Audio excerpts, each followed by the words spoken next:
AOC just pulled the Bronx girl card again this week, responding to President Trump, saying she would eat a Queens boy like Donald Trump for breakfast. I don't think he knows how to deal with a girl from the Bronx. Something's very wrong here. What functional adult repeats where they're from this often? Someone who's lying. Now, I always thought that AOC was a former waitress from the Bronx. I'm proud to be a bartender.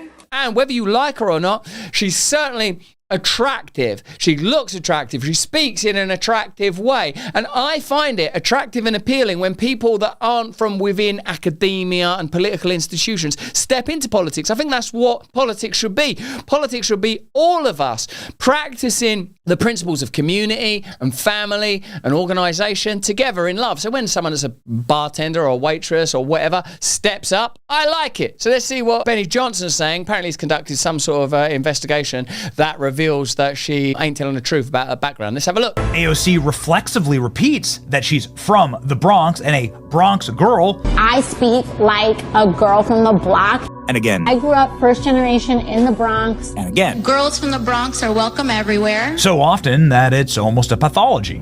In fact, AOC just pulled the Bronx girl card again this week, responding to President Trump, saying she would eat a Queens boy like Donald Trump for breakfast. I don't think he knows how to deal with a girl from the Bronx.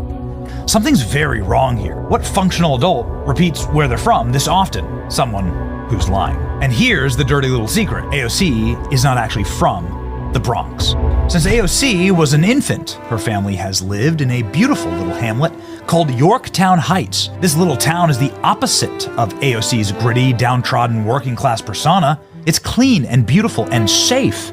The neighborhood that AOC grew up in is well off, leafy and manicured. AOC went to elementary, middle, and high school here. She graduated from Yorktown High, where she went by the name Sandy Cortez. And then she graduated Boston University with an economics degree. Since AOC is about to run for president, we thought it would be important to investigate the town that gave America its most famous communist.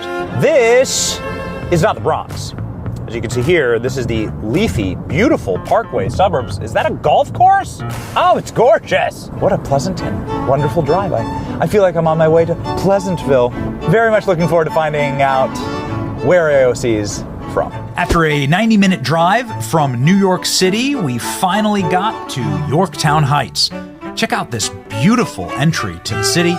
Trees lining the road, some mansions, beautifully manicured lawns, American flags. This looks like an awesome place to be from. Excellent piece of investigation from Benny Johnson there, moving independent journalism a little further forward by maintaining his persona and tone, but doing some more traditional investigation and outside broadcast work. Why is it that politicians continually claim, let me know what you think in the comments and chat, to be from backgrounds just like us? Even I, as an independent journalist and former, movie actor and comedian, I'm still a comedian, baby. I can't wait to get back on stage. In fact, we've got to organise that. I want to do them live things. We'll talk about that straight after. I'm going to do some live events soon, actually. I talk a lot about my background. Do I talk a lot about my background? I talk about coming from a normal background. We've grew up with a single mum, my dad, brilliant, self-made man from Dagenham. Why do we do it? I suppose because we want people to know that if you occupy an apparently elite space, whether that's celebrity or a political position like AOC, that you're able to understand the challenges of people that live lives comparable to the majority. When I see the town that she's from, it's not like, it's just a normal little town, and it's not like she came from like sort of luxury and privilege. I'm more concerned about what goes on in my country, where people go to institutional universities, go to private schools. Not that like everyone that goes to those schools ain't good people. I know loads of people that went to Eton and Harrow and those kind of public schools that are really brilliant, fine, excellent, fantastic, beautiful, glorious individuals. Actually, all roads lead to Rome for me right now. What you actually want is to acknowledge that no human being should be granted the amount of power that the office of the American president currently yields, whether it's Donald Trump or AOC or Mamdani or Barack Obama or any of the Clintons. Which one's it going to be next? Socks the cat. What you want is decentralization of power so that you in your own life can have maximum authority. Think about your country, the way you talk about a subject like firearms. You just want to be able to defend yourself, protect yourself, and look after your own family. There's no reason for you to be taxed as heavily as you are in your country or in mine. We're essentially paying for systems and institutions that exploit us and control us. AOC, I reckon, is probably like Thomas Massey, the kind of person you want directly involved in politics, whether she's exaggerated her working class credentials or not. I would say that the problems that are highlighted now pertain not to the morality, ethics, or shortcomings of individuals, because we all have those shortcomings. You do, I do, AOC does. There might be, I don't know how sympathetic you are towards this when it comes to like the Clintons and all the Epstein Island stuff, weird occultist things going on. That's its own category. I agree with Peter Thiel that the biggest threat we face is one world global government. We need, a one world government to control all the computers, log every single keystroke to make sure people don't program. That government could come in the form of state bureaucracies, institutions and organizations, or it could come in the form of global capitalism. When I was more affiliated with the left and more informed by the left, that was what I was more afraid of, like powerful corporations. But since this sort of resurgence of nationalism, you can see once again that the real problem is when, as Mussolini said, when the state and corporations become so combined in their intentions and agenda that it means that there ain't no real freedom for ordinary people, whether they're from the Bronx or Yorktown. So I would say, on the whole, that AOC, whether you like her or not, whether you agree with her or not, whether she gives you the heebie-jeebies because she's kind of attractive and you can't deal with it or not, is the kind of political figure that we need. And in the same way, I would say Mamdani is. You don't have to vote for him. In a decentralized democracy, you take, in our community, we want to be super Christian, super conservative. Damn it, we want to be Amish. Or you might say, we're double progressive. We want to take it in this direction. In a democracy, you can do that.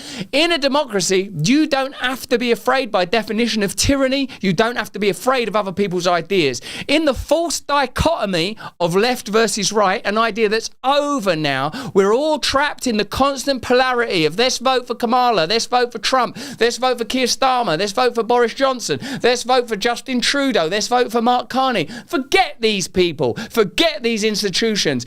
Believe in yourself. Believe in your own involvement in community. You're fallible. I'm fallible. They're fallible. The system is broken.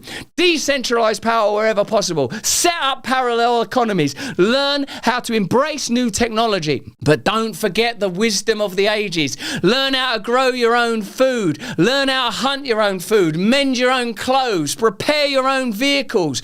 We have to find a new way through this chaos. They're finding ways to make the world like something between an airport and a penitentiary, where you're continually controlled in order to protect you. You cannot trust humankind. You can trust only God. The aspect of human beings that is most like God is glorious, is beautiful. The aspect of human beings that is fallen, you have to watch out. And tell me, do you agree with me that the part of humanity that is prevailing, or the aspect rather of humanity that is prevailing, is the part that is Luciferian, false light, individual control, counterfeits, led by desire, paganism, worship of false gods, worship of desire, worship of the aversion and avoidance of fear? Come on, baby. Seawood 49, Russell, fund my campaign and I'll run for office. Get out there and start campaigning, make a difference and we'll support you. Get out there. Stop looking to other people to solve your problems. Look only to God. Anyway, that's just what I think. Let me know what you think in the comments and the chat.